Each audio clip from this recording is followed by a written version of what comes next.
Good evening. Welcome to Economics 330, Global Trade and Political Economy. Today is Tuesday, October 1st. My name is Felix Obi, and this is City University of New York, McGarrivers College.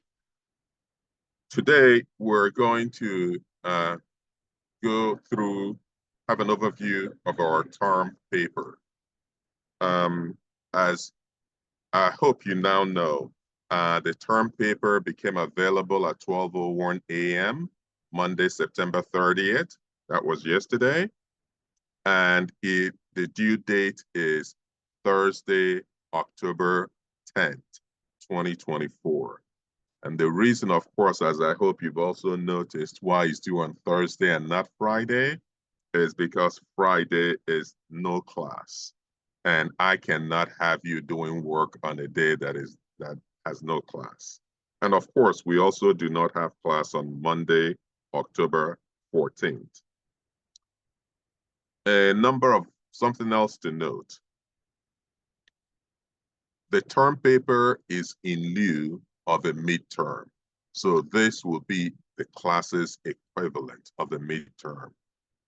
And the term paper would also be the only assessment you would have for the week beginning September 30th, that was yesterday, through the week ending October 10th, which is next week.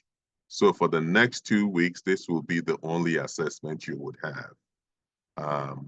So permit me to quickly go through the term paper then.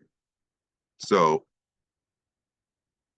your term paper is term paper, term project. I use the terms interchangeably, and feel free to pick whichever or both that you're comfortable with. It is an integrative summary of 7 short papers or journal articles.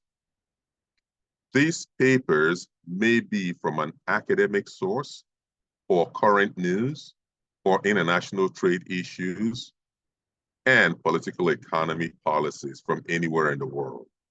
So it could be from an academic literature, could be from the New York Times, could be from the Washington Post, could be from the Economist. It could also be from, say, Reuters. A few caveats, though, about the paper and the 7 source documents that you're going to base your paper on. The term paper should be no longer or shorter than 10 pages. Please note that a penalty will be imposed for not adhering to page limit. And here is how we get to 10 pages. You are required to summarize 7 journal articles or papers selected from the following topics. The topics for these 7 papers could range from trade policies, economic analysis, economic historical analysis, trade conflict, regional arrangements, international diplomacy, international political economy perspectives. So you have to, though, identify a narrow topic that informs the papers that you select. Please note that if you select a broad topic, such as global political economy, you will be penalized heavily, sometimes up to 30%. These are not my rules. These are department rules. I'm going to go through the guidelines, then I'll begin to qualify why the guidelines are the way they are. So every article you select, these are the guidelines on the articles. Every article you select must be at least 3 pages long. So do not select an article that is half a page, that is a page and a half. It must be at least 3 pages long. Kindly note that if you select an article that is not at least 3 pages long, such an article will not count as one of your 7 articles.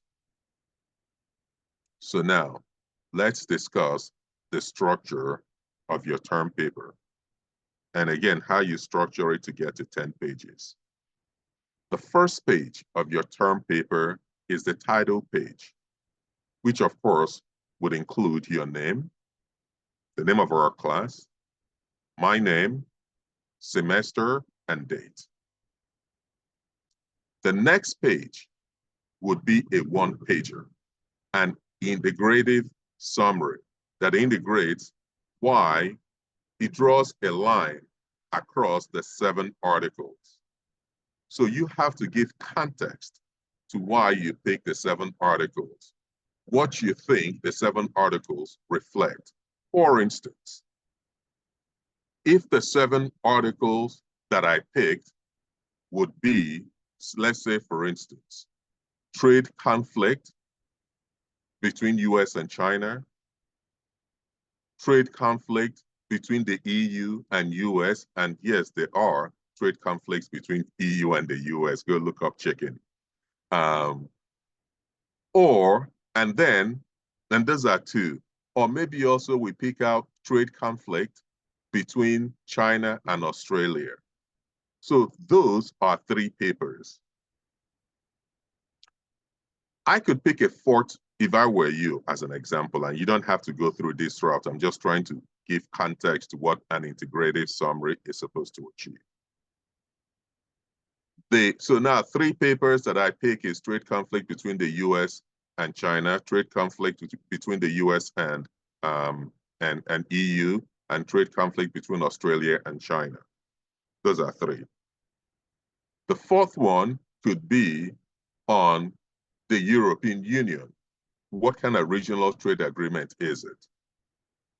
The next paper could be on North American Free Trade Agreement, or the US-Mexico-Canada Agreement, as it's now called, UMCA.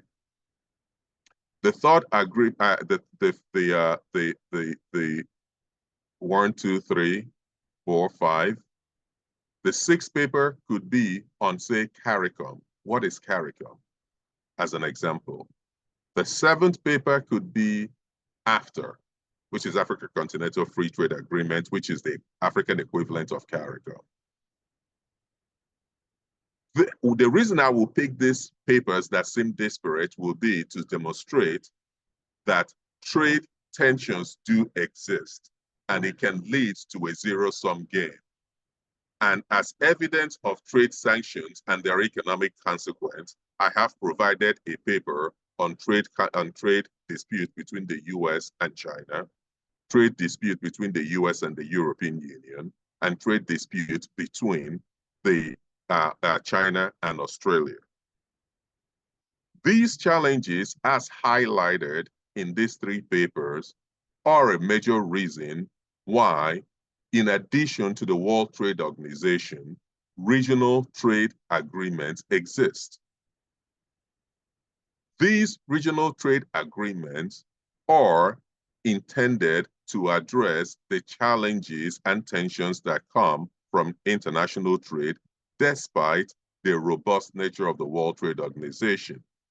As an example, then you can say CARICOM is this. You give what CARICOM is and what is intended to do.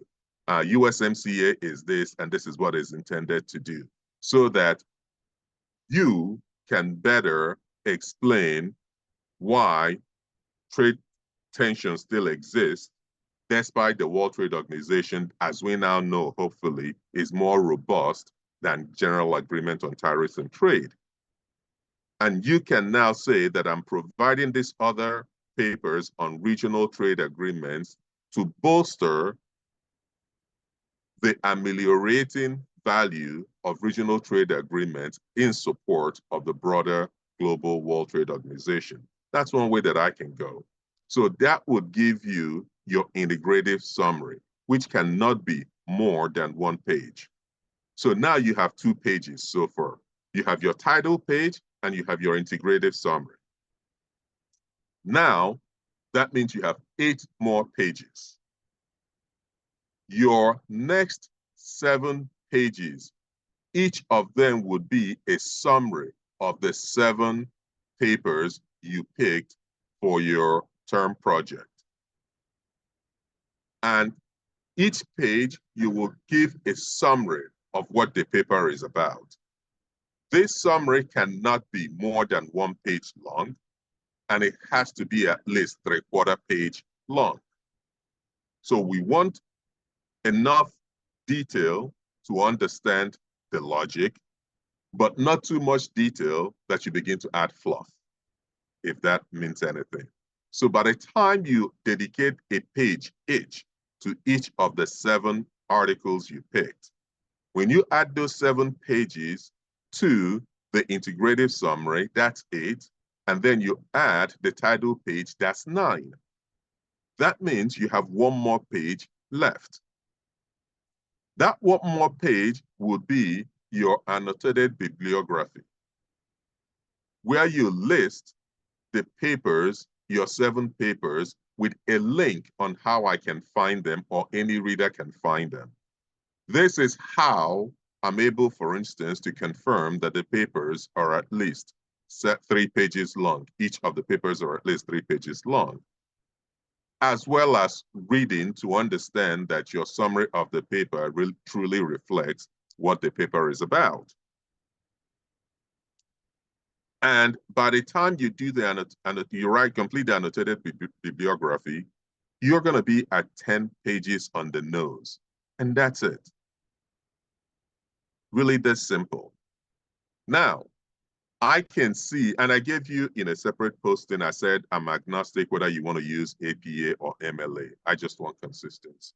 So with respect to the annotated bibliography, so go with whichever you're comfortable with, but just be consistent. Whichever one you pick, stick to it.